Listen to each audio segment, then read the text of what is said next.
உலகத்துக்கு வந்ததுல இருந்து நான் பாக்குறேன், மனுஷனா கட்டின கோயில், அதுல மனுஷனா செஞ்சு வச்ச சிலை, மனுஷன் கண்டுபிடிச்ச கற்பூரம், அதோட மனுஷனே செஞ்ச மணி, அதை எடுத்து ஆட்டிட்டு மனுஷனே உருவாக்குற மந்திரத்தை சொல்லி கடவுளே இதை தீர்த்து வைக்க சொன்னா எப்படிப்பா தீர்த்து வைக்க முடியும்? இந்த உலகத்துல மனுஷனுக்கு என்னையா கொடுக்கல?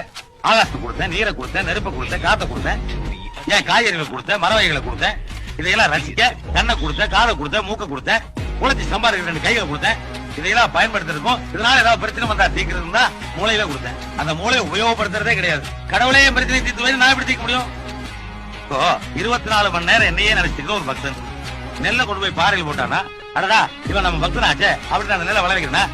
உன்ன மாதிரி கடவுள் இல்ல இல்ல சொல்லிட்டு ஒரு நாத்திகன் நெல்லை கொண்டு போய் வயல்ல போட்டானா, இவன் எப்ப பார்த்தாலும் நம்ம திட்டிட்டு இருக்கானே அப்படின்னு அந்த நெல்லை விளைவிக்காம தடுக்கிறனா? இல்லையே. அங்க விளைவிக்கிறதும் இல்ல, இங்க தடுக்கிறதும் இல்ல.